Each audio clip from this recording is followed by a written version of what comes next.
এত ক্ষমতার অধিকারী ফেরেশতা এক একটা রশিতে ৭০ জন থাকবেন। আপনি মনে করলেন মালাকুল মউত একজন, আব্দুর রাজাক সাহেব। মালাকুল মউত জান কবজ করার জন্য মানুষের মাথার পাশে বসে। তা আমাদের বাড়িতে এসেছেন, তাহলে আর এক বাড়িতে লোক এই সময়ে মারা যাচ্ছে কিভাবে? ১ মিনিটের মধ্যে সারা পৃথিবীতে এত মানুষকে তিনি মারেন কিভাবে? মালাকুল মউত একজন ফেরেশতা, যাকে আপনারা বলছেন আজরাইল। আজরাইল নামটা ভালো হয়নি, এটা ফার্সি নাম, এটা গালির মধ্যে চলে গেছে। এই ফেরেশতার নাম মালাকুল মউত, ওটা আল্লাহর নবী দিয়েছেন। মনে রাখবেন, এরই নাম ক্ষমতা।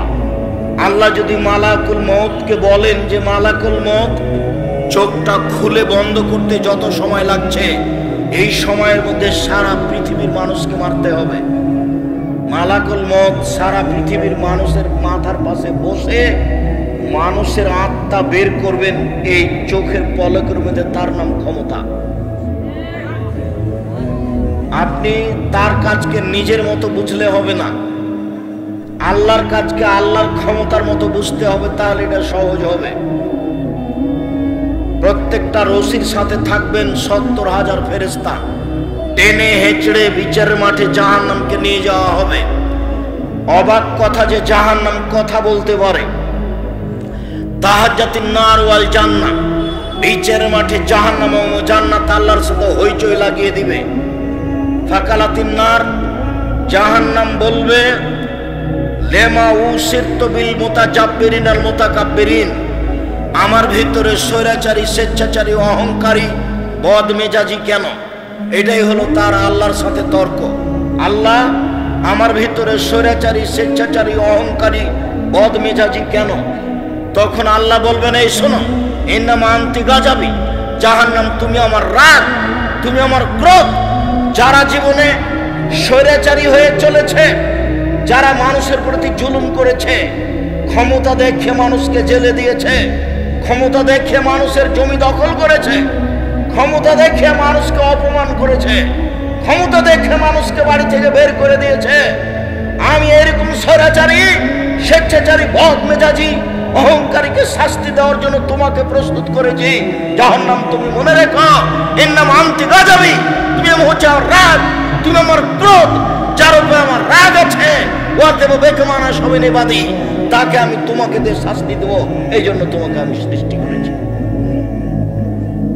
জাহান্নাম তুমি মনে রেখো, স্বৈরাচারী, স্বেচ্ছাচারী, বদমেজাজি মানুষ ক্ষমতা দেখে জুলুম করে পৃথিবীতে বেঁচে দেখেছে, ওর জন্য আমি তোমাকে প্রতীক্ষমান রেখেছি। জোর করে 1 মিনিট বেঁচে থাকার কোনো প্রয়োজন নেই, জুলুমবাজি করে 1 মিনিট বেঁচে থাকার প্রয়োজন নেই, আর একজনকে অপমান করে, অপদস্থ করে পৃথিবীতে বেঁচে থাকার কোনো প্রয়োজন নাই। অল্প সময়, একেবারে অল্প সময়।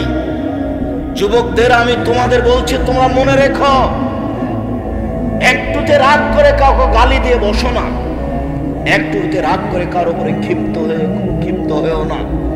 দল পার্টি করতে গিয়ে মিছিল করে আর একজনকে জেলে দেওয়ার চেষ্টা করিও না, ফল তোমাকে একদিন ভোগ করতে হবে, আজ হোক আর কাল হোক। পৃথিবীর শক্তিশালী যারা, তারা চলে গেছে, আমরা তাদের কাছে কিছুই নই, কাজে আমরা যাওয়ার পথে রয়েছি। এই তো আমি সেদিন দেখলাম দুর্লভ আইয়ুবীকে বক্তব্য দিতে, এই তো সেদিন দেখলাম আমি আব্দুস সাত্তার ত্রিশালীকে বক্তব্য দিতে।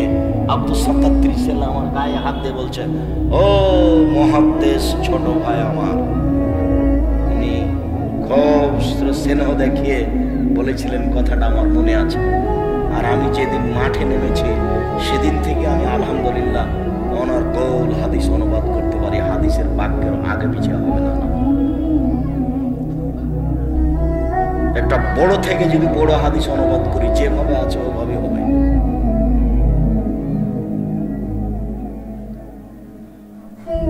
আমি দেখলাম এই তো আবু তাহের বর্ধমানীকে বক্তব্য দিতে,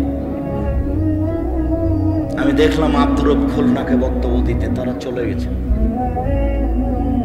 আপনার আত্মীয় স্বজন চলে গেছেন। অল্প সময় নিয়ে এত ক্ষমতা দেখিয়ে মানুষের প্রতি জুলুম নির্যাতন করে সময় কাটাতে হবে না। জাহান্নামকে এরকম মানুষের জন্য প্রস্তুত করা হয়েছে। জাহান্নাম কথা বলতে পারে, তর্ক লাগিয়ে দিচ্ছে।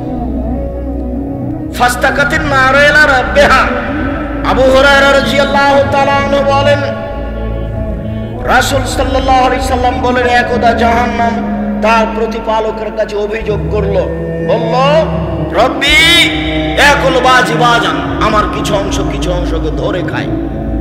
প্রতিপালক, আমার অভিযোগ আপনি শুনুন, আমার ভিতরে যেই আগুনের ক্ষমতা আছে, শাস্তি আছে, এটাকে হালকা করা হোক, লাঘব করা হোক, আপনি আমার অভিযোগ শুনুন। আল্লাহ বললেন, আচ্ছা ঠিক আছে, জাহান্নাম ফাওজানা বিনাফসাইনি ফাওজানা লাহা বিনাফসাইনি, জাহান্নাম আর আমি তোমার অভিযোগ শুনে নিলাম, তোমাকে আমি শ্বাসের সুযোগ দিলাম, দুইটা শ্বাস ছাড়ো, একবার ঠান্ডা এলাকা থেকে শ্বাস ছাড়ো, একবার গরম এলাকা থেকে শ্বাস ছাড়ো। গরম এলাকা থেকে শ্বাস ছাড়লে পৃথিবী 6 মাস গরম থাকবে, ঠান্ডা এলাকা থেকে শ্বাস ছাড়লে পৃথিবী 6 মাস গরম থাকবে, তোমার ভেতরটা একটু হালকা হবে। জাহান্নাম তোমার অভিযোগ মেনে নিলাম, শোনো, একবার শ্বাস ছাড়ো আর একবার শ্বাস গ্রহণ করো, ছাড়লে পৃথিবী 6 মাস গরম থাকবে, আর নিলে পৃথিবী 6 মাস ঠান্ডা থাকবে। জাহান্নাম, আমি তোমার অভিযোগ শুনে নিলাম, ঠিক আছে, আমি একটু হালকা করে দিলাম। জাহান্নাম কথা বলতে পারে। আবু সাঈদ খুদরি রাদিয়াল্লাহু তাআলা আনহু বলেন, লা ইয়াজালু জাহান্নামু ইউলকা, জাহান্নামে মানুষকে বিচারের মাঠে নিক্ষেপ করা হবে। অতাকুল হাল বিমাজিদ, আর জাহান্নাম বলতে থাকবে, আর কি কিছু আছে? জাহান্নাম বলতে থাকবে, আর কি কিছু আছে? জাহান্নাম বলতে থাকবে, আর কি কিছু আছে? শেষ পর্যন্ত ফাওয়াজা কাদামাহু ইয়াজাউকা রাব্বুল ইজ্জাত কাদামাহু ফিহা, মহান আল্লাহ নিচে তার জাহান্নামের ভিতরে পাটা ঢুকিয়ে দিয়ে বলবেন, যখন পাটা ঢুকিয়ে দিবেন তখন জাহান্নাম বলবে, কাক কাক কাক, যথেষ্ট যথেষ্ট যথেষ্ট। ইয়ানজাবি বাজালা বাজিন, জাহান্নামের কিছু অংশের ভিতরে ঢুকে যাবে এবং এই কাত কাত বলে চিৎকার করবে। জাহান্নাম কথা বলতে পারে। একই হাদিসে দুইটা আলোচনা, ওইদিকে জাহান্নাম বলছে আর কি কিছু আছে, এদিকে জাহান্নাম বলছে যথেষ্ট যথেষ্ট, আর লাগবে না। একই হাদিসে দুই আলোচনা, বোঝা যাচ্ছে জাহান্নাম কথা বলতে পারে। সম্মানিত দিনী ভাই বোন, জাহান্নামের খড়ি হবে মানুষ ও পাথর, জাহান্নামে কয়লা থাকবে না। আল্লাহ তাআলা বলেন, ওকুদুহা নাস ওয়াল হিজারা, জাহান্নামের খড়ি হচ্ছে মানুষ ও পাথর। আপনি বলতে পারেন, আব্দুর রাজ্জাক সাহেব, মানুষ না হয় পাপ করেছে, জাহান্নামে যাবে, পাথর কি করলো? ওই সব পাথর জাহান্নামে দেওয়া হবে, যে সব পাথর দিলে জাহান্নামের আগুন ক্ষিপ্ত হয়ে উঠবে। এইটা একটা। আর আরেকটার অর্থ হতে পারে, পাথর দিয়ে মাটি দিয়ে যত মূর্তি তৈরি করা হচ্ছে পৃথিবীতে, সব মূর্তিগুলোকে জাহান্নামে দেওয়া হবে জাহান্নামের আগুনকে ক্ষিপ্ত করার জন্য। আল্লাহ তাআলা বলেন, জাহান্নামের খড়ি হলো মানুষ ও পাথর।